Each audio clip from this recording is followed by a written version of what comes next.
le Seigneur qui nous s'accorde de nous réunir encore en ce soir, c'est parce qu'il nous aime, c'est parce qu'il a un plan merveilleux sur nos vies. Nous saluons tout un chacun d'entre nous dans le nom du Seigneur Jésus-Christ.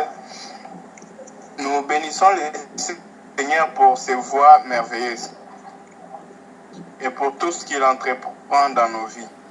Nous voulons vraiment rendre grâce au Seigneur parce qu'il a fermé nos pas dans les sentiers de la justice.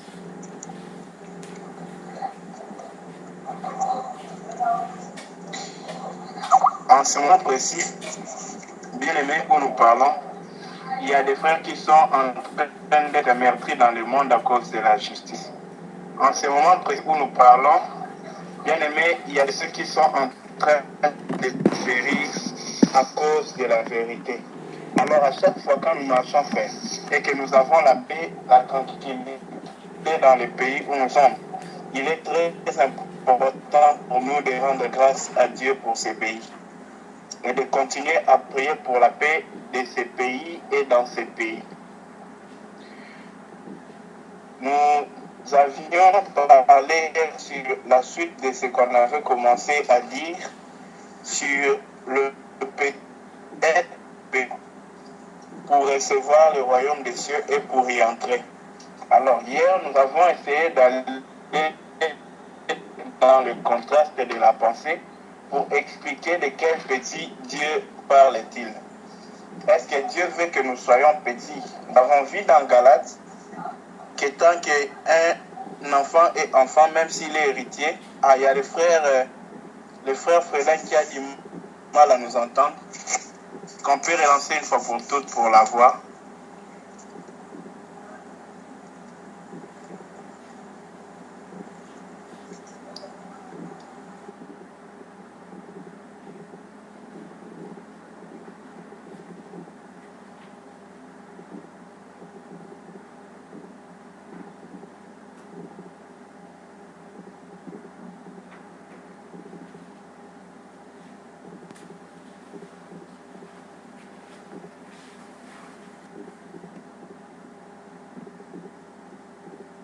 Nous allons continuer, je n'entendais pas, je viens à peine d'écouter ce que vous étiez en train de dire. Ok. Gloire au Seigneur, que le Seigneur nous aide pour que la connexion nous dérange le moins que possible.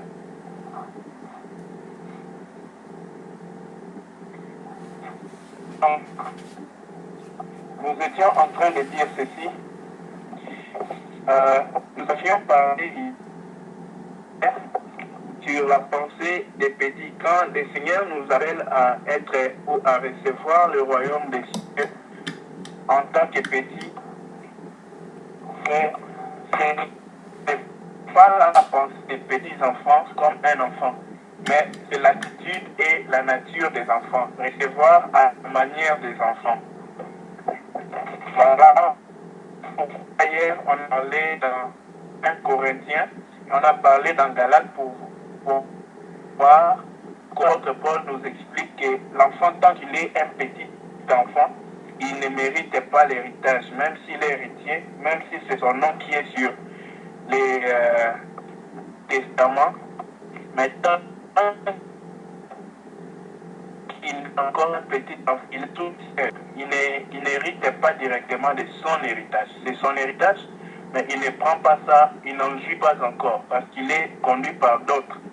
C'est pareil que toi et moi, frère. Il y a beaucoup de promesses que Dieu a lâchées de sa bouche. Or, quand Dieu dit quelque chose, la chose doit s'accomplir. Lorsque Dieu a dit que la lumière soit, la lumière fut. Mais il y a beaucoup de promesses de l'Éternel que dans ta vie, dans ma vie, nous ne les voyons pas s'accomplir. Est-ce parce que la parole de Dieu a failli ou c'est parce que nous ne sommes pas bien aimés une terre qui produit le fruit de la parole de Dieu? C'est ça le problème, bien aimé dans le Seigneur. Donc même quand nous sommes héritiers en Christ, co-héritiers de Christ, bien aimé, c'est juste le moment où nous deviendrons fils. Nous cesserons avec l'enfantillage spirituel. Restons enfantins, frère. Nous ne pourrons pas jouir de l'héritage des promesses de Dieu en Jésus-Christ. Il nous faut devenir matures, il nous faut croître spirituellement pour atteindre la maturité. Voilà pourquoi, bien aimé dans le Seigneur, il est très capital et très nécessaire pour nous de savoir la pensée du petit et du grand. Bon, hier, on a expliqué que l'enfant grandit, qu'il devient fils, alors qu'il pourra hériter.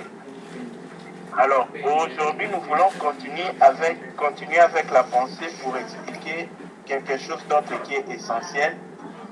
Nous voulons parler d'être grand aux yeux de l'Éternel. Voilà pourquoi, sans plus tarder, nous allons prendre le livre de Luc, Luc chapitre 1, verset 13 jusqu'au verset 20. Luc chapitre 1, 13 à 20. Lisons au nom du Seigneur. Luc chapitre 1, verset 13 jusqu'à 20. Je vais lire. Mais l'ange lui dit, ne crains point Zacharie, car ta prière a été exaucée. Ta femme Élisabeth t'enfantera un fils, et tu lui donneras le nom de Jean. Il sera pour toi un sujet de joie et d'allégresse, et plusieurs se réjouiront de sa naissance, car il sera grand devant le Seigneur. Il ne boira ni vin, ni liqueur enivrante, et il sera rempli de l'Esprit Saint dès le sein de sa mère.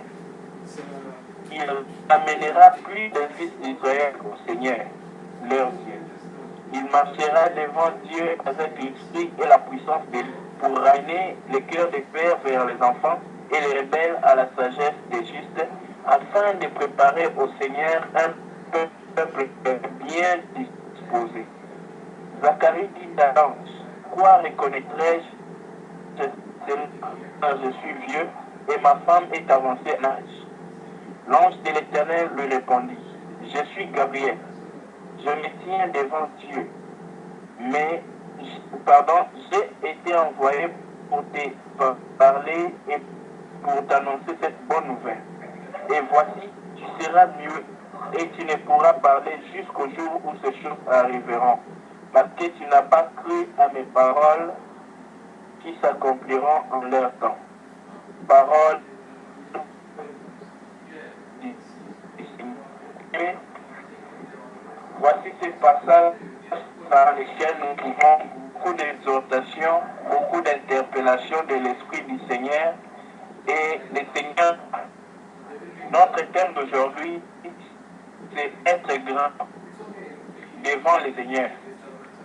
Bien-aimé dans le Seigneur, aujourd'hui dans ce monde, au milieu des hommes, il y a beaucoup de choses qui nous prédisposent à parvenir à rechercher la grandeur devant les hommes, à chercher à être grand au milieu des frères, à chercher à être grand au boulot, à chercher à être grand parmi les hommes. Mais bien aimé dans les Seigneur, toutes ces grandeurs-là sont inutiles.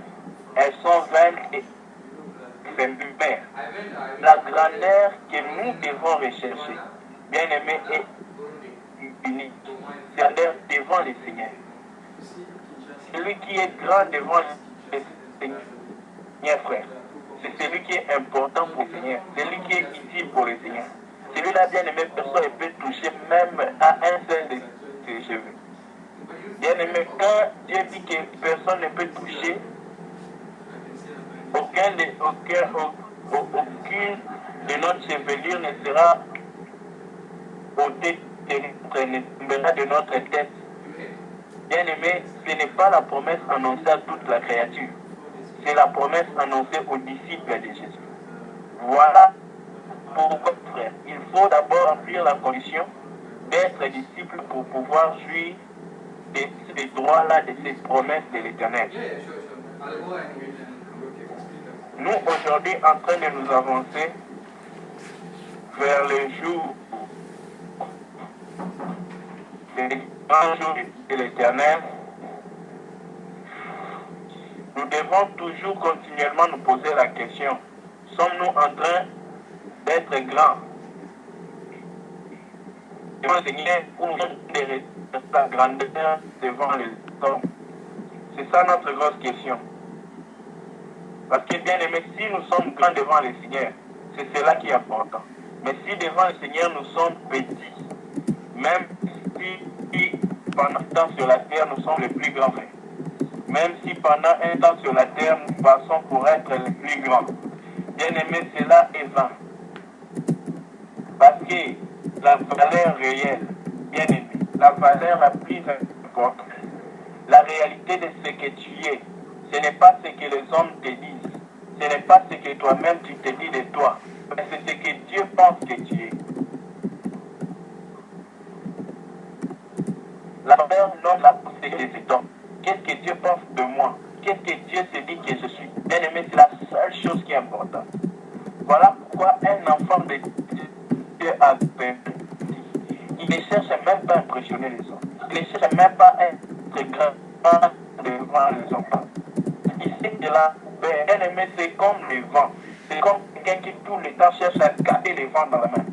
Bien aimé, la main ne peut pas contenir l'air. L'air finira par s'évader. Un enfant de Dieu averti ne cherche pas la grandeur devant les autres. Parce qu'il sait que c'est vain.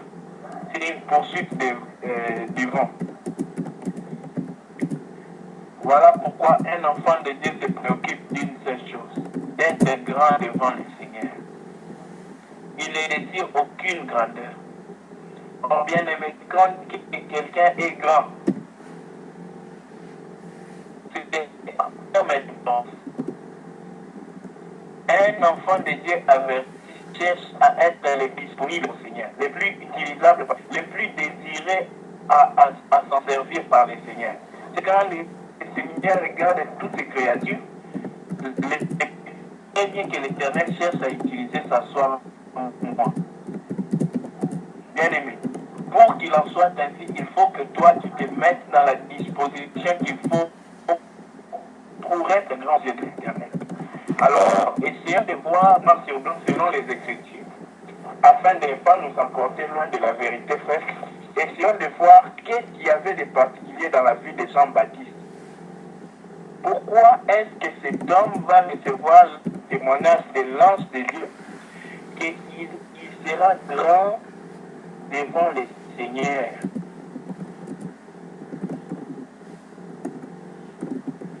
Bien, mais ça c'est un verset puissant. Dieu envoie son ange qui se tient auprès de lui, qui se tient devant Dieu. Il dit à cet ange-là d'aller annoncer à un homme que l'enfant qu'il va enfanter, cet enfant-là sera grand à ses yeux. Bien aimé, c'est une nouvelle qui doit trouver un nom. Zacharie, c'était un sacerdoce. Bien aimé, autant venir, on lui prévient que l'enfant qu'il va enfanter, cet enfant sera grand aux yeux du Seigneur. Ceci n'est pas de petites choses, frère. Oh, Dieu ne regarde pas à la grandeur comme l'homme y regarde. Souvenons-nous lorsque Samuel est parti pour être bien aimé, pour choisir le fils d'Isaïe qui sera le roi. Samuel a commencé par rejeter la grandeur de ce qui frappait à l'œil. Mais Dieu ne regarde pas ce qui frappe à l'œil. Dieu ne voit même pas ce qu'on fait. Dieu voit les motifs d'abord pour lesquels on fait. Ensuite, il voit bien aimé la manière dont on fait. Ensuite, il voit ce qu'on fait. Alors, les hommes, ils voient ce qu'on fait et quelquefois, ils voient aussi la manière dont on fait. Mais Dieu regarde de la source de la question, le motif, l'intention de l'action vient.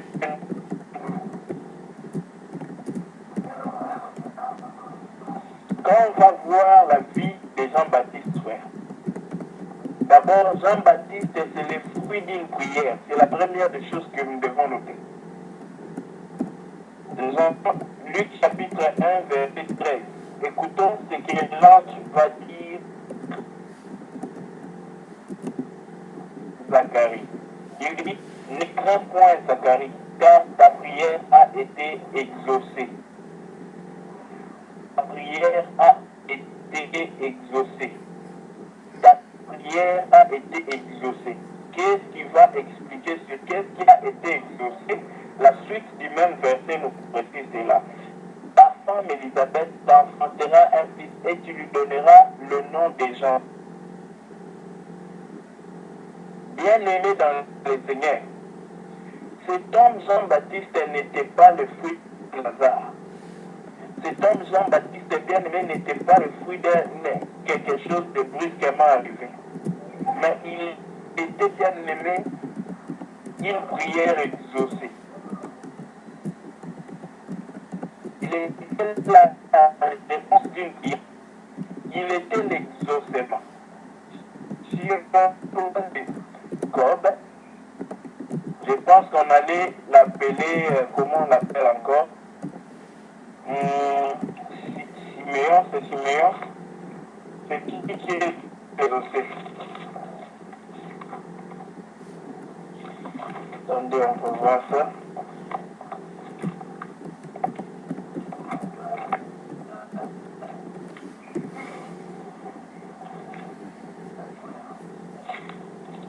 C'est Siméon, le deuxième fils.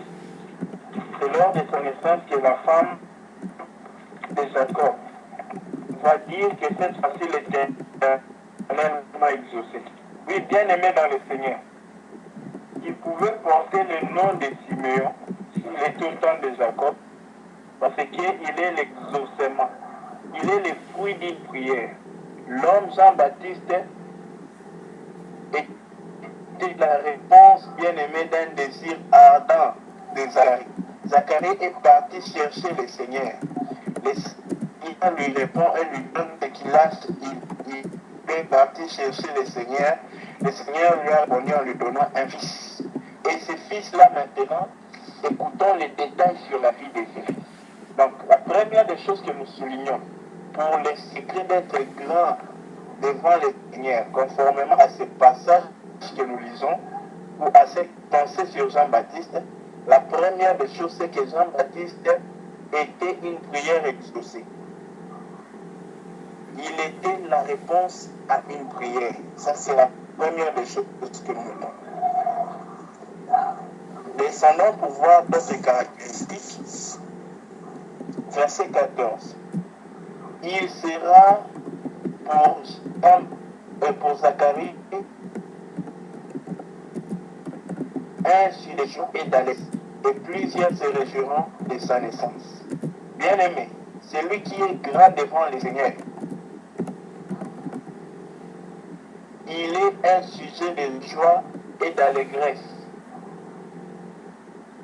pour son proche d'abord. C'est-à-dire, le père de Jean-Baptiste, bien-aimé, avait la joie parce qu'il avait ses fils. Je sais qu'il arrive des fois qu'un enfant naît parce qu'il vient de Dieu et il vit pour Dieu et rencontre beaucoup d'opposition dans sa famille. Mais bien aimé, je ne parle pas de ce que les hommes vont lui faire, mais de ce que lui, il sera pour les autres. Il sera un sujet de joie. Celui qui est au ciel éternel, il est la source de la joie pour les autres. Il est un sujet. Donc quand on parle de lui, cela rapporte la joie aux autres. Sa vie est une joie pour les autres. Sa vie n'est pas l'opposé de la joie. Sa vie n'attire pas la tristesse, elle met les problèmes aux autres. Ça attire la joie aux autres.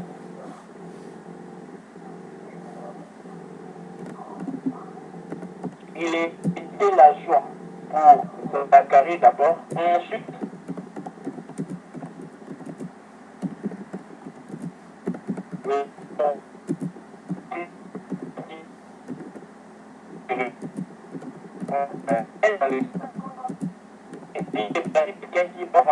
il commence à être une joie pour sa famille, c'est-à-dire une bénédiction pour sa famille.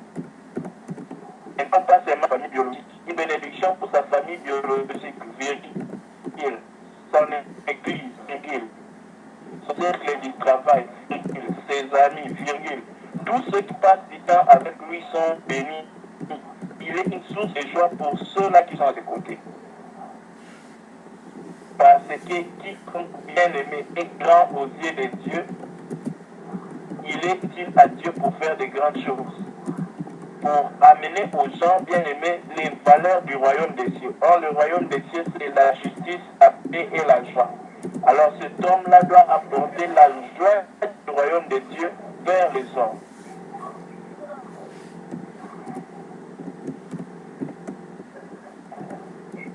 Maintenant, nous-mêmes, bien-aimés, à la fin de tout ceci, nous devons commencer à nous examiner. Est-ce que nous sommes grands aux yeux de l'Éternel? Il est un sujet de joie pour tous, pour plusieurs, pardon. Et on précise ici, il sera grand devant le Seigneur. Maintenant, voyons comment il sera grand. Bien aimé, quand les gens disent aujourd'hui que Dieu est le Fils du roi des rois, donc tu n'es pas n'importe qui. Voici le vrai n'importe qui n'est pas n'importe qui, c'est Jean-Baptiste. Lui, celui dont dit qu'il n'est pas n'importe qui. Pas celui dont un homme de Dieu dit qu'il n'est pas n'importe qui. Mais celui dont Dieu lui-même confesse qu'il n'est pas n'importe qui, parce que Dieu dit qu'il est grand à ses yeux. Maintenant là, pour qu'on ait la pensée captive, frère. Là où tu es, imagine quelqu'un qui est grand à tes yeux. La plupart d'entre nous, certains vont dire, et je dis un chrétien, frère, tu ne parles pas de valeurs religieuses. Imagine ça dans la vie comme ça. Qui tu connais qui est vraiment grand? D'autres vont dire c'est Obama, d'autres vont dire c'est Bill Gates. Pourquoi? Parce qu'ils sont influents à un certain niveau dans un certain domaine de la vie. D'autres disent Einstein, d'autres disent c'est un quelconque. Pourquoi? Parce qu'il est grand dans un domaine, dans ce domaine-là, il peut impacter. Bien, mais quelqu'un qui est grand aux yeux de l'Éternel, c'est quelqu'un qui a une certaine disponibilité, utilisabilité, si on peut le dire. Dieu peut, il est d'un certain usage important pour Dieu. Jean-Baptiste, il n'était pas n'importe qui. Il était très utile à la main de l'Éternel. Voilà pourquoi l'importance dont il aimait pour l'Éternel. Dieu le déclare être grand devant le Seigneur. Voici l'autre bien-aimé caractéristique de celui qui est grand devant le Seigneur. Il ne boit pas ni pain, ni cœur à l'évent. Arrêtons plein de conscience. De quel va il parle? Car pour ça, tous parmi nous nous dirons qualifiés. Dieu aujourd'hui ne parle plus à Jean-Baptiste. Jean-Baptiste ne buvait pas le vin, c'est-à-dire liquide. Mais aujourd'hui, toi et moi, les vins dont parle ici, frère, ce n'est pas seulement les vins liquides, mais c'est d'abord les vins de la mondanité. Souvenez-vous que le Seigneur Jésus, en train de parler, va rappeler à l'Église, aux disciples, ce qui était arrivé au temps de Noé, arrivera au temps de la fin, où les hommes buvaient, s'enivraient, mariaient leurs enfants, aimaient, ils buvaient et mangeaient. Pourquoi est-ce que le Seigneur parle de boire? Bien aimé, c'est l'ivresse, c'est le vin de ce monde, c'est l'ivresse de ce monde, c'est être bien aimé en train de jouir du plaisir de ce monde siècle présent. C'est ça que celui qui est grand devant l'Éternel ne peut pas faire, qu'il ne fait pas. Alors, lorsque toi et moi nous sommes bien aimés, ivres de ce monde, lorsque toi et moi ce monde est digne de nous, et nous sommes dignes de ce monde, frère, c'est que nous ne sommes pas grands aux yeux de l'Éternel. Regardez tout ce qui était grand aux yeux de l'Éternel. Jean-Baptiste, un autre qui était grand aux yeux de l'Éternel, Jésus-Christ, jusqu'à sa mort, frère, il n'avait même pas un compte bancaire. Jusqu'à sa mort, frère, il mangeait à pied. Jusqu'à sa mort, Il n'y avait pas de moyens de transport. Les rois, les autorités se promenaient avec des caravanes. Ils avaient bien aimé des chevaux derrière, devant et un siège derrière. Mais Jésus se promenait à pied comme un simple homme. Mais c'était celui-là qui était grand aux yeux de l'Éternel. On a lu l'autre fois dans Luc 3, Jésus était grand aux yeux de l'Éternel.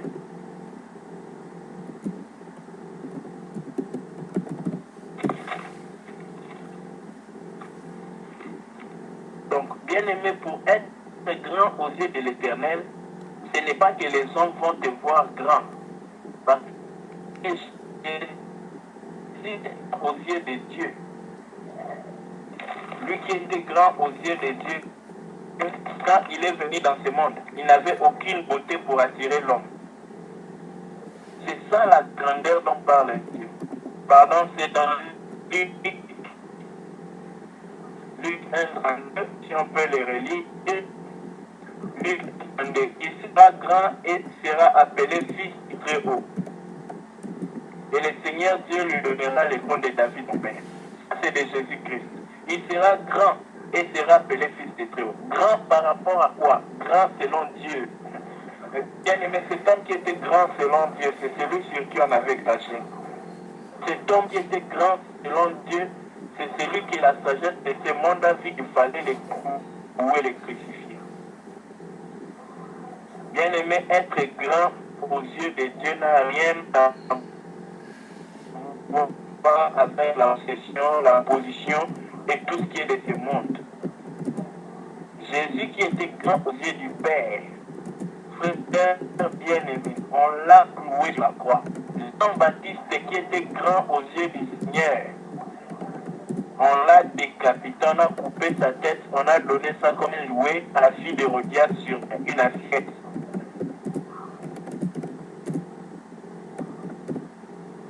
Bien-aimé dans le Seigneur, être grand aux yeux de Dieu ne veut pas dire être grand selon ce monde. Être grand aux yeux de Dieu n'a rien à voir avec la grandeur dont les hommes confirment et approuvent. Voilà pourquoi un enfant de Dieu ne doit pas non plus commencer à regarder la grandeur à l'échelle de l'homme, mais la grandeur à l'échelle de Dieu. Appeler grand ce que Dieu appelle grand. Lorsque les disciples vinrent auprès de Jésus pour lui dire qui est le plus grand, le Seigneur leur a dit dans le royaume de Dieu, le plus grand c'est celui qui est au service des autres, c'est l'esclave des autres. En bon terme, excusez-moi, l'ingallon dit boy, c'est-à-dire l'esclave, la bonne de la maison. C'est cette bonne-là qui est le plus grand. Bien aimé dans la famille chrétienne, le plus grand, c'est celui qui va toucher les déchets des autres. C'est celui qui lave le pied des autres. C'est celui qui prend les autres et pense leur blessure.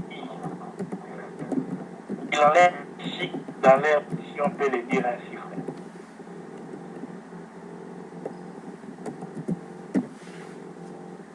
Être grand devant l'Éternel,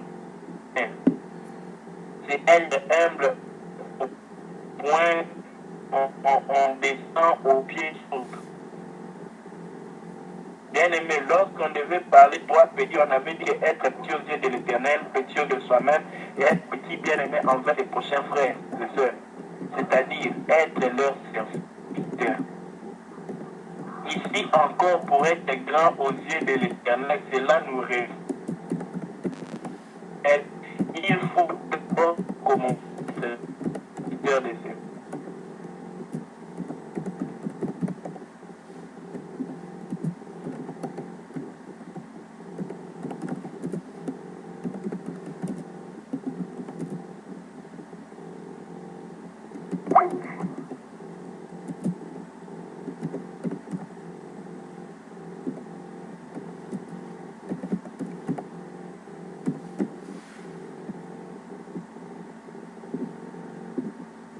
De dire,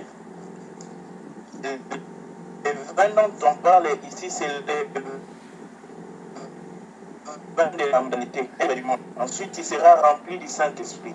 Donc, le prochain prochaine caractéristique de celui qui est grand devant les yeux de l'Éternel. Car l'Éternel est esprit, cette personne-là doit être, pas avoir le Saint-Esprit en partie, mais il doit être rempli du Saint-Esprit. Il y a une différence entre un verre qui contient de l'eau et un verre qui est rempli d'eau. Un verre qui est rempli d'eau, bien aimé, c'est un verre qui est prêt à déverser cette eau-là ailleurs. Un verre qui contient de l'eau est un verre qu'on doit continuer à remplir. Mais un verre qui est rempli, c'est celui qu'on va vite utiliser, on va bientôt utiliser pour arroser ailleurs. Bien aimé, quand un verre est rempli du Saint, un verre est rempli, la prochaine c'est pour donner. Quand un homme est rempli du Saint-Esprit, bien aimé, la prochaine action qu'il va poser sera, bien aimé, un fruit de l'Esprit. Ça sera quelque chose que l'Esprit va porter, produire en lui. Donc, celui qui est grand aux yeux de l'Éternel, il porte des fruits de l'Esprit, et les fruits de l'Esprit en abondance. Pas à cause de celui qu'il est, mais à cause de cet esprit qui ne peut pas être stérile en lui, qui ne peut pas manquer de porter les fruits. Donc, il va continuer à porter les fruits à l'abondance.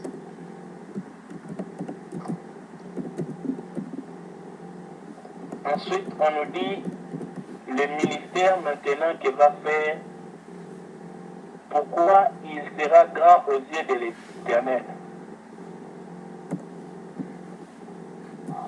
Et vous allez voir que dans la plupart de ces choses qu'on a citées, il y a très peu de choses qui concernent lui-même son baptême. Mais ce sont des choses qu'il est pour autres, qu'il est pour autrui, qu'il est pour autrui, qu'il est pour les autres. Ici, on dit il ramènera plusieurs des fils d'Israël au Seigneur leur Dieu. Voilà pourquoi il était grand aux yeux de l'Éternel. Parce que lui, il doit ramener les cœurs des fils d'Israël avec leur Dieu.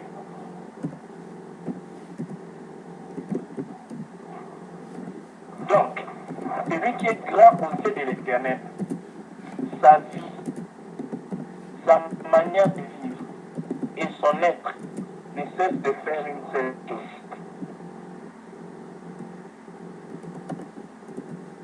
Sa vie ramène les gens auprès de Dieu. Sa vie réconcilie les hommes avec Dieu. Sa vie ramène les hommes en contact avec Dieu. Quand il voit un homme qui s'est détaché de Dieu, que ce soit par l'encouragement des soucis de la vie, que ce soit bien aimé par les problèmes de la vie, que ce soit par un péché, cet homme-là ne va pas séparer l'homme avec Dieu davantage, mais il va rapprocher l'homme avec Dieu, il va réconcilier l'homme avec Dieu. Il ne va pas seulement les rapprocher, mais il va ramener cet homme-là à Dieu. Car il y a deux choses, rapprocher et ramener. Ramener, c'est-à-dire c'était hors de la maison, on a ramené ça dans la maison. Et rapprocher, ça veut dire on peut le laisser devant le portail du voisin, mais on n'a pas ramené dans la maison. Mais celui qui est grand, il ramène le cœur des hommes à Dieu. Il ramène les hommes à Dieu. Il faut que ces hommes-là reviennent dans Dieu.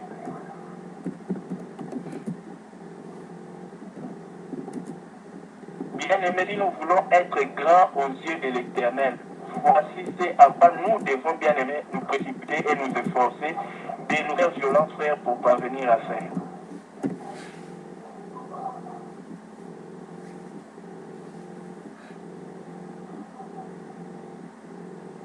Réalité dans toutes ces choses. Il était en train de faire une seule chose. Il était en train de préparer le cœur du peuple, de disposer ce peuple-là à la venue du Seigneur. Il prépare ses hommes pour le Bien aimés, voici ceux qui sont grands à l'Éternel.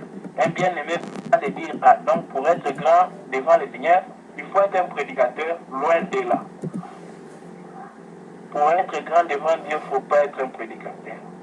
Il ne faut pas être un chanteur. Il faut être un enfant de Dieu.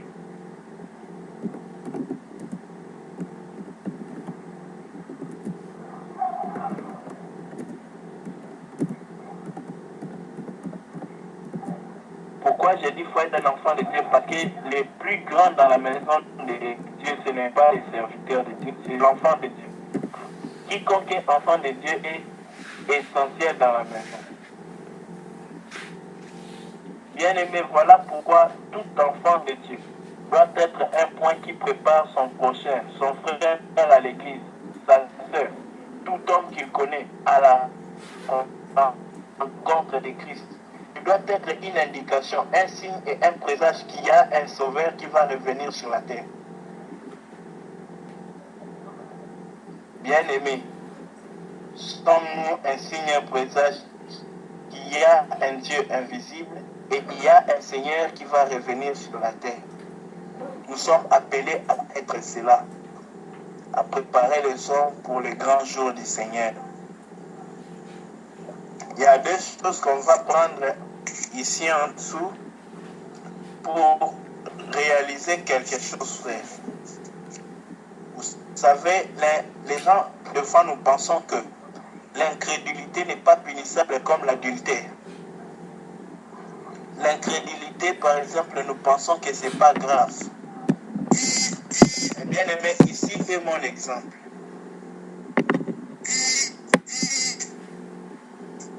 Si un frère parmi un enfant, il dit à son enfant, je vais te boire les chocolats, ou même un petit frère. Et le petit frère lui dit, ah, je sais que tu me mens. Bien aimé, s'il lui dit ça en public, le frère là dit que la sœur va prendre son petit là pour un mauvais. Il a humilié public. Donc il a dit publiquement que toi, tu es un grand menteur. Je n'ai pas confiance à ce que tu dis parce que tu m'as déjà promis le chocolat, tu me blaguais, tu n'as pas donné. Ce serait une grande humiliation pour ces grands-là. Pourquoi? Parce qu'un petit enfant sait que lui, il promet, il ne fait pas. Bien aimé dans le Seigneur, c'est ça l'incrédulité. Lorsque nous disons que Dieu, il est sûrement en train de nous tromper.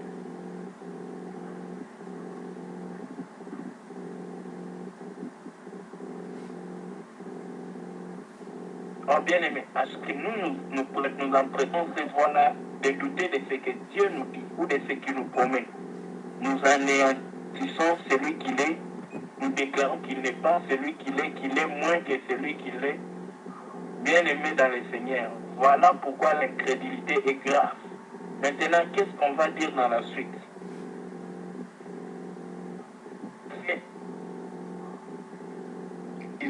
Voilà là où Zacharie avait péché. Il va demander, à quoi reconnaîtrais-je cela? Car je suis vieux et ma femme est avancée en âge. Bien aimé dans le Seigneur, quand le Seigneur t'a dit quelque chose, tu ne vois pas comment la chose va arriver. Ton problème, ce n'est pas comment ça va arriver. Il est responsable. Quand il a dit ça, lui connaît. Le problème, ce n'est pas que tu vois comment ça arrive.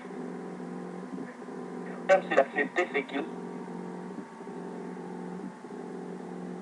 Quand l'ange annonce à Zacharie, le premier réflexe de Zacharie, c'est de voir comment cela va arriver. Bien aimé, le comment, le pourquoi appartiennent à l'Éternel.